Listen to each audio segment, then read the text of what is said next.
Hi friends, welcome to Jyothisri homely vlogs. ఎలా ఉన్నారండి? అందరూ బాగున్నారా? నిన్నైతే మా విన్నీ పాప మెచ్యూర్ ఫంక్షన్ వీడియో అయితే మీతో షేర్ చేశానండి. ఇంకా ఇది స్నానం రోజు మేము బరిన్లు అయితే తీయిస్తామండి. బరిన్లు అంటే ద్వారబంధం పైన బరిన్లు అనేది పెట్టి మేమైతే ఇలా తీయిస్తాము. ఏ బరిన్లోని పసుపు, కుంకుమ, అక్షింతలు, పువ్వులు అన్నీ వేస్తాము. బంగారం, వెండి అన్నీ వేస్తాము. అందులో ఏది తీస్తే తన జీవితంలో అది జరుగుతుందని మా సాంప్రదాయం అయితే ఇదండి. ఈ వీడియో అయితే మాకు గుర్తుగా ఉంటుందని రియల్ వాయిస్ అయితే పెడుతున్నానండి. చాలా బాగుంటుంది, అక్కడ స్కిప్ చేయకుండా చూడండి. వీడియో నచ్చితే మట్టుగా లైక్ చేసి సబ్స్క్రైబ్ కూడా చేసి నన్ను సపోర్ట్ చేయండి. ఇంకా ఇక్కడ ఏంటంటే స్నానం చేయిస్తాం కదండి. స్నానం రోజు ఏంటంటే స్నానం అవగానే మేము ఇంట్లోకి అయితే పంపమండి. ఇలాగ బరిలు తీసిన తర్వాత లోపలికి అయితే పంపిస్తాము. ఇంకా స్నానం అయిన తర్వాత తెల్లవారుజామున చేయిస్తాం కదా, ఈ బరిలు తీయించడం అయితే 8 ఈ టైంకి తీయిస్తామండి. ఇంకా అంతవరకు తనకైతే ఏమీ పెట్టం, ఖాళీ కడుపుతోనే ఉంచి ఇలాగ బరిలు అనేది తీయిస్తాము. ఇంకా ఈ బరిలు తీసే ప్రోగ్రామ్ అయితే చాలా బాగుంటుందండి. ఇంకా నెక్స్ట్ది వీడియో అయితే తీయలేదు, కానీ పెరుగన్నం కూడా తినిపిస్తాము. అందరం కలిసి పెరుగన్నం తినిపిస్తాము. ఆ వీడియో అయితే తీయలేదండి, అందరూ ఆ బిజీలో పడిపోయి వీడియో తీయలేదు, లేకపోతే అప్పుడు కూడా చాలా బాగుంటుందండి. ఇంకా ఇదైతే బరిలు తీసిన టైంకి అందరం ఇలా ఫొటోస్ అయితే తీయించుకుంటున్నాము.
బాబు మా చెల్లె బంగారం పర్వాలేదు ఏం తీసుకున్నా కుంకుమ మళ్ళీ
వేస్తున్నట్టు మమ్మీ ఉండండి మమ్మీ అంత వేరంగా వేస్తారు.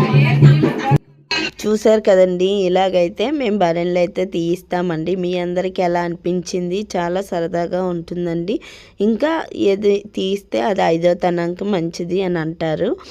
ఇంకా మేమైతే ఇలా మా బరెన్ ఫంక్షన్ అయితే వీడియో షేర్ చేస్తున్నానండి. రియల్ వాయిసే పెట్టాను, ఎందుకంటే ఫ్యూచర్లో మేము చూసుకోవడానికి గుర్తుగా ఉంటుంది కదా అని చెప్పి నేనైతే ఇలాగ రియల్ వాయిస్ అనేది పెట్టానండి. ఎక్కడ స్కిప్ చేయకుండా చూడండి. వీడియో నచ్చితే మటుగా లైక్ చేయండి.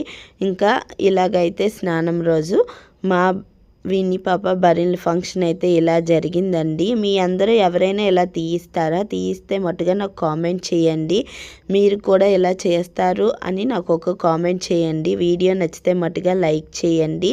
లైక్ చేసి సబ్స్క్రైబ్ కూడా చేసుకోండి. ఇంకా ఈ వీడియో ఏంటంటే మేము ఎలా చేస్తామనేదే ఈ వీడియో అండి. మా సాంప్రదాయం అయితే ఇలా చేస్తాము. స్నానం అవ్వగానే బరెన్లు అనేది తీయిస్తాము. ఈ బరెన్ల వీడియో మీతో షేర్ చేశానండి. ఇంకా మేము నెక్స్ట్ వచ్చేసి పెరుగన్నం తినిపిస్తాము. పెరుగన్నం, స్వీట్స్, అరిసెలు అవన్నీ వేసి తినిపిస్తామండి. ఆ వీడియో అయితే ఎవరూ తీయలేదు, బిజీలో పడిపోయి మేమైతే ఆ వీడియో తీయలేదండి. అందుకే ఇందులో అయితే వీడియో పెట్టడం లేదండి. ఇలాగ బరెన్ల వరకు వీడియో అనేది షేర్ చేస్తున్నాను. ఈ వీడియో కనుక నచ్చినట్టయితే ప్లీజ్ లైక్ చేసి సబ్స్క్రైబ్ చేసుకోండి. ఇంకా నెక్స్ట్ వచ్చే వీడియో హల్దీ ఫంక్షన్ వీడియో. ఆ వీడియోలోనైతే చాలా బాగా డ్యాన్సులు అయితే చేసామండి ప్రతి ఒక్కరం కూడాను. నెక్స్ట్ అయితే ఆ వీడియో అయితే పెడతాను. అంతే ఫ్రెండ్స్, ఈ వీడియో కనుక నచ్చినట్టయితే ప్లీజ్ లైక్ చేయండి, షేర్ చేయండి.